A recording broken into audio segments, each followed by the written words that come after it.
Assalamualaikum warahmatullahi wabarakatuh.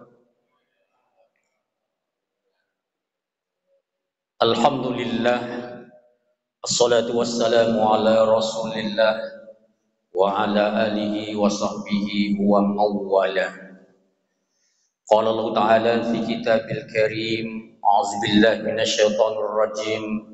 Bismillahirrahmanirrahim.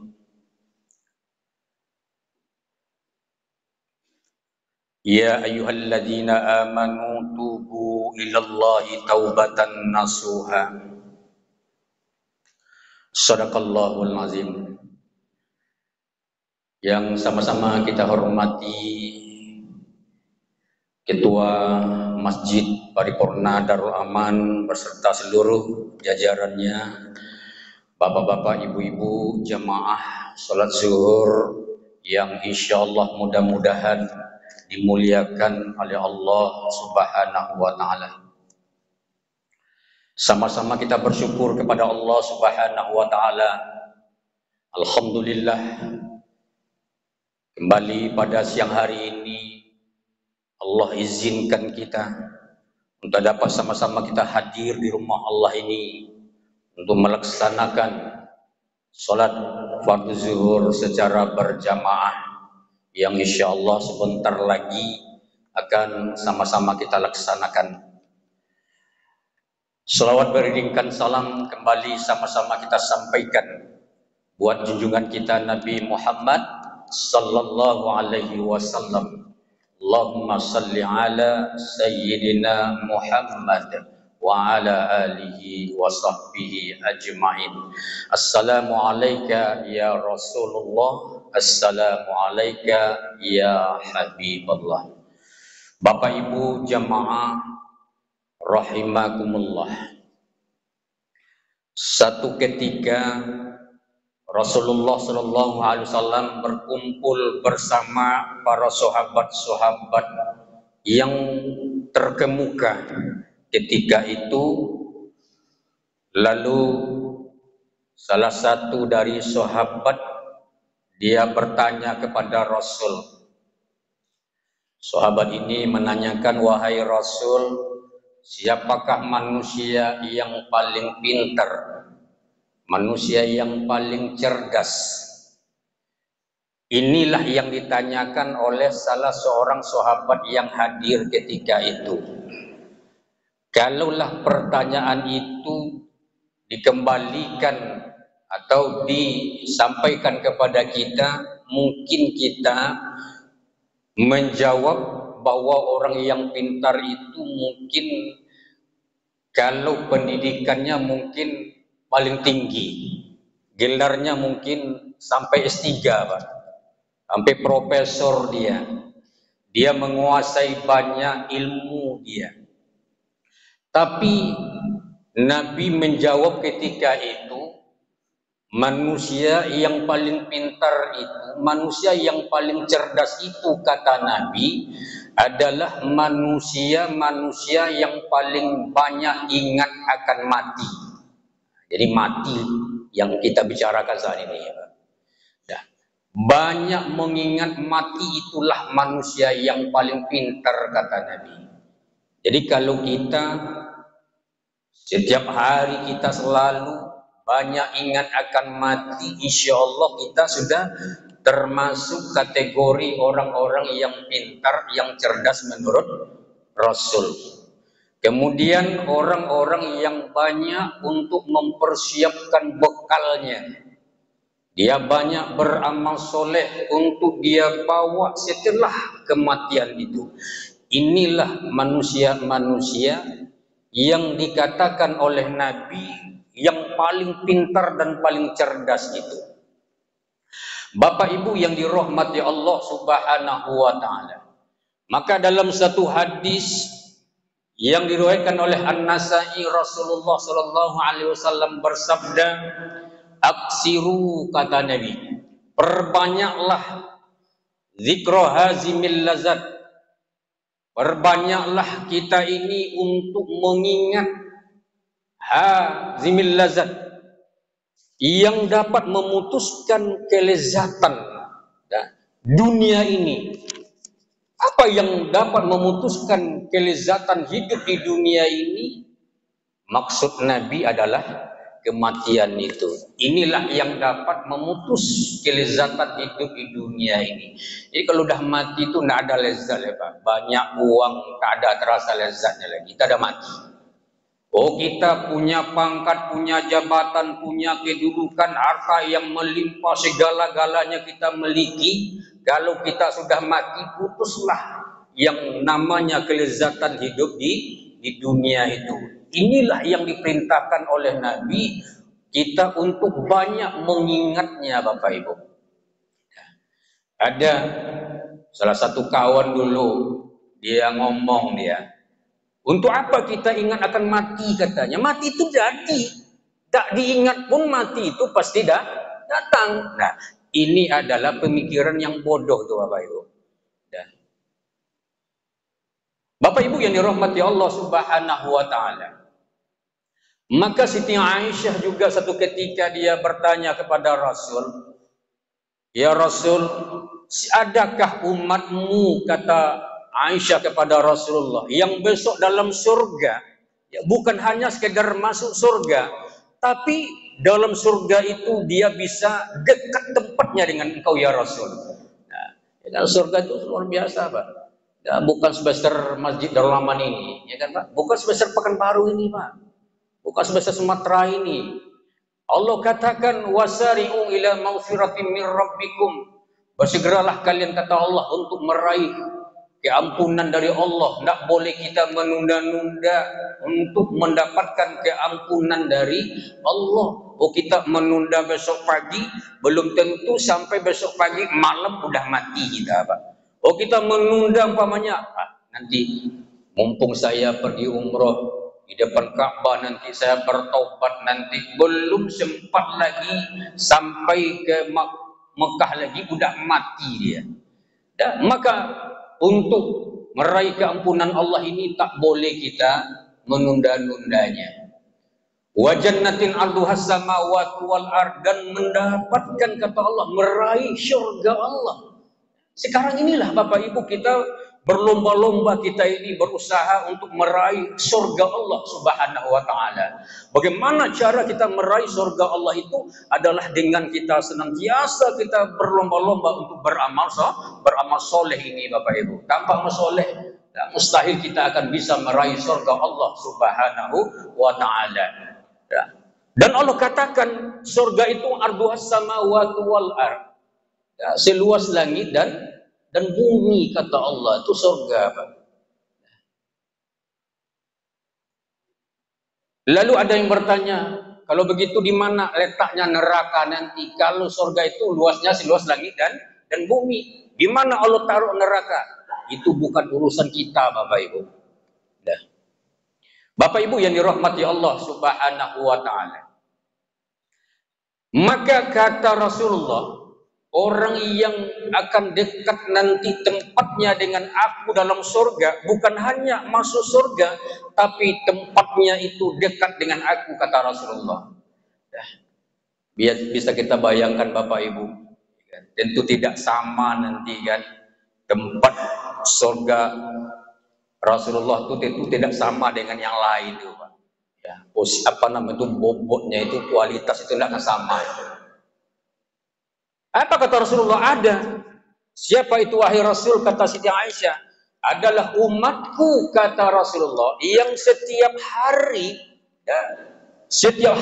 dia paling kurang dia ingat akan mati 20 kali katanya. 20 jam kita hidup sehari semalam. Jadi hampir tiap jam, ya kan, kalau kita ingin dekat dengan Rasulullah nanti dalam surga, nah salah satu kata Rasulullah, kita harus banyak ingat akan mati itu. Bapak Ibu yang dirahmati Allah. Lalu apa manfaatnya Bapak Ibu kalau kita banyak ingat akan mati? Bukankah mati itu adalah satu hal yang sangat menakutkan, yang sangat mengerikan? Ya kan? Saya yakin percaya Bapak Ibu, kalaulah ini ada tawaran kepada kita sekarang ini, ayo tunjuk tangan siapa yang bersedia mati sore ini. Saya rasa ini takkan ada nunjuk tangan ini. Betul Pak? Dah, takkan ada ini. Tapi kalau ditanya nanti siapa yang mau ini ada, ya kan? Ada ini Pak Wali Kota, Pak Gubernur bagi-bagi bonus hari ini 1 juta masing-masing. Siapa yang mau? Semua kita pasti mau ini, Pak. Saya yakin itu. Tapi ketika mati ini ditanya, semua kita berat. Dah. Kenapa? Bapak Ibu yang dirahmati Allah Subhanahu wa taala. Lalu apa manfaatnya? Kegunaannya? Kita diperintahkan oleh Rasulullah banyak ingat akan mati ini. Sebahagian ulama dia berkata, man aksara zikral maut, barang siapa yang banyak mengingat kematian, kata ulama ini, ukrima bisalasati asya'a, maka ia akan dimuliakan oleh Allah dengan 3 perkara. Dah? Jadi orang yang banyak ingat akan mati itu, dia akan dimuliakan oleh Allah dengan 3 perkara, Bapak Ibu. Dah. Yang pertama, kata ulama ini adalah takjilit taubah. Ini kemuliaan yang Allah berikan kepada orang-orang yang sering banyak ingat akan mati itu. Dah. Artinya selalu dia bersegera untuk bertaubat. Jadi orang yang selalu ingat akan mati itu, dia akan bersegera untuk tobat, Pak. Takkan dia menunggu-nunggu dia bertobat. Pasti orang yang banyak ingat akan mati inilah yang selalu berusaha untuk bersegera dia bertobat. Takkan dia main-main, tidak akan menunggu-nunggu dia akan berusaha secepat mungkin, bersegera mungkin dia untuk bertobat kepada Allah Subhanahu wa taala. Maka di dalam surah At-Tahrim ayat ke-8 Allah berfirman, Bismillahirrahmanirrahim. Ya ayyuhalladzina amanu tubu ilallahi taubatan nasuha. Wahai orang-orang yang beriman, kata Allah, tubu. Tubu itu artinya bertobatlah, ini perintah amar, fil amar ini Bapak Ibu.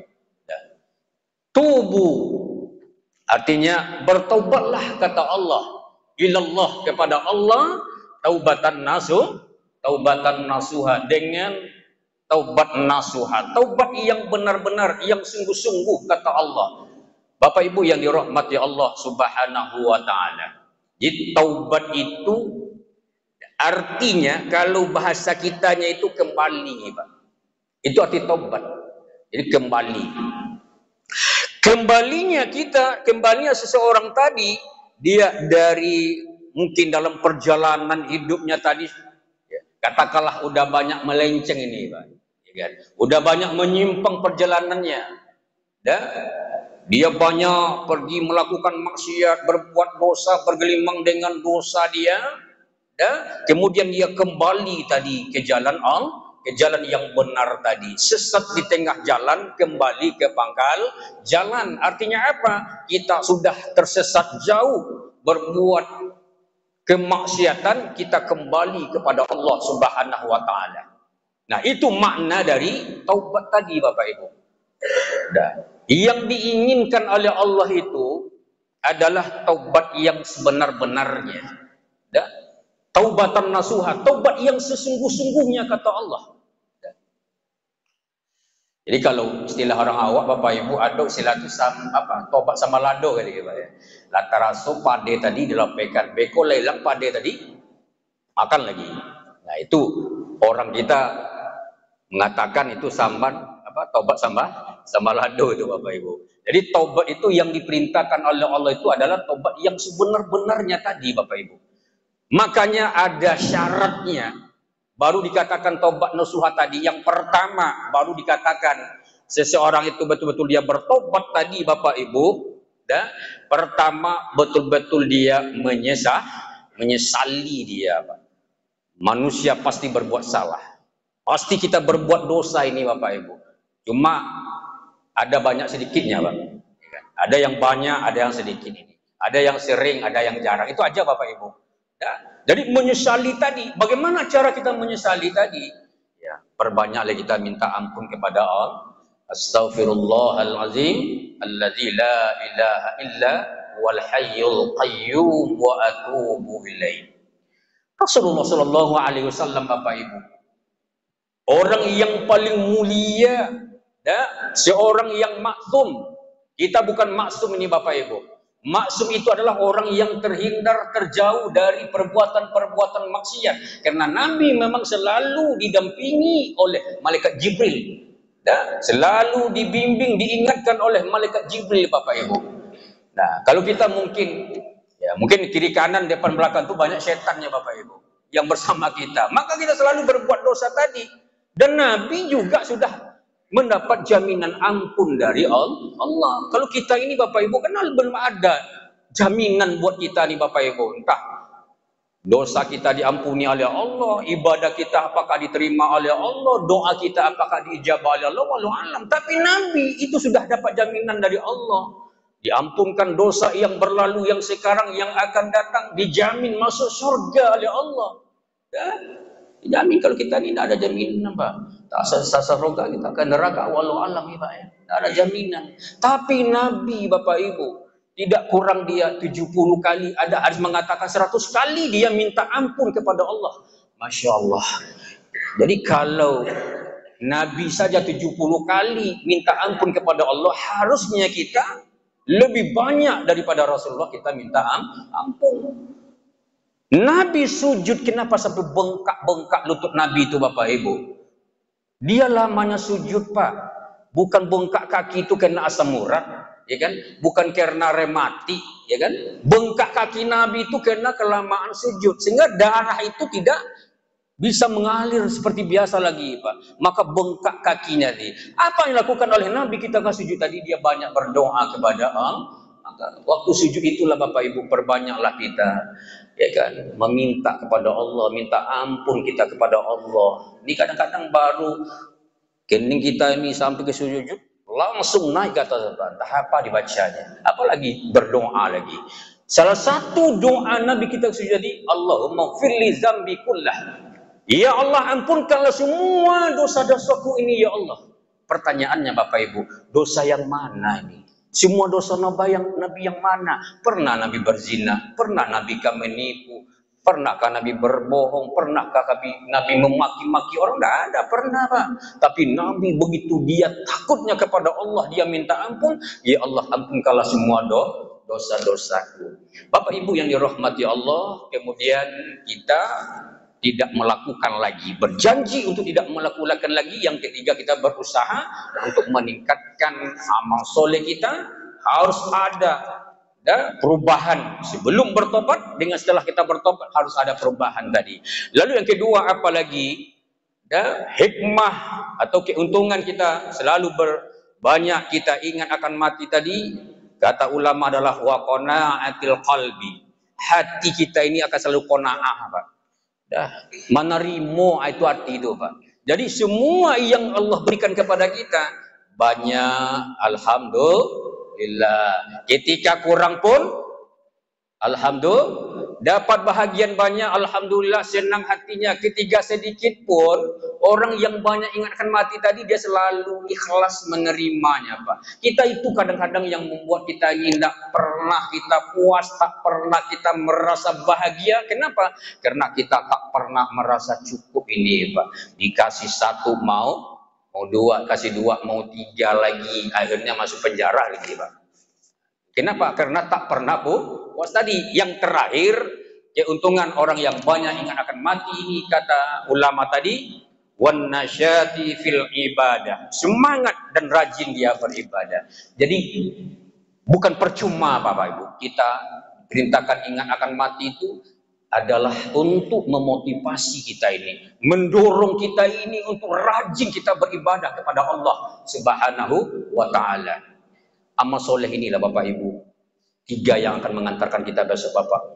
Kemarin baru-baru ini guru kita, ustaz kita, Pak Dr. Heri Sunandar meninggalkan kita semuanya. Semua kita akan menuju itu semuanya Pak. 3 yang akan mengantarkan, kata Nabi, ahluhu, keluarganya, ya kan, istrinya, anaknya, mungkin ada orang tuanya, saudara-saudaranya. Kemarin diantarkan begitu ramai dia, ya kan. Yang kedua apalagi? Maluhu wa maluhu, hartanya. Semua hartakah? Tidak. Mungkin ada kendaraannya yang milik pribadinya tadi, ikut mengantarkan tadi Pak, bawalah keluarga tadi. Yang dia sendiri, kita sendiri, Bapak Ibu. Bapak sekarang ini punya mobil Pajero, Pak. Fortuner, Alphard, ya kan. Kalau udah wafat, Pak, takkan bisa masuk mobil Alphard lagi, Pak. Betul nggak? Kita sudah masuk ambulan lagi, orang lagi, Pak. Nah, dan kedua itu, harta kita, keluarga kita, setelah kita diantarkan ke kuburan, dia pulang kembali. Yang ketiga kata Nabi, amaluhu, amal ibadah kita ini, Pak. Amal itulah yang akan bersama kita. Dia tidak akan pulang kembali, Pak. Ketika malaikat maut, Munkar Nakir bertanya, "Marabbuka?" Yang menjawab itu adalah amal soleh. Kalau tidak ada amal soleh, apa yang kita jawab, Pak? "Marabbuka?" Lupa mau malaikat terlalu mau tadi. Kan itu, Pak. Timbul azab malaikat tadi, Pak. Maka amal soleh inilah. Oleh karena itu, Bapak Ibu yang dirahmati Allah, mari sama-sama kita berusaha untuk memperbanyak amal soleh kita. Fa amma man taqulat mawazinu fa huwa fi insyatir radiyah. Siapa yang berat timbangan kebaikannya, banyak amal solehnya, fa huwa fi insyatir radiyah, kata Allah, maka dia besok berada dalam satu kesenangan, kebahagiaan, tenang, risau, takut, cemas, khawatir tidak ada lagi, Pak. Senang dia. Wa amma man khaffat mawazinu, dan siapa yang ringan timbangan kebaikannya, berat dosanya, wa ummuhu hawiyah, maka bagi mereka adalah hawiyah. Wa ma adraka ma hiya, tahukah kalian apakah hawiyah itu? Kata Allah, narun hamiyah, api yang sangat panas. Terima kasih Bapak Ibu yang dirahmati Allah Subhanahu wa taala. Mudah-mudahan apa yang saya sampaikan ini mudah-mudahan bermanfaat buat kita semuanya. Ali bin Abi Thalib mengatakan, jangan kalian melihat, ya kan, siapa yang menyampaikan. Nah, la tanzur maqala, mangqala.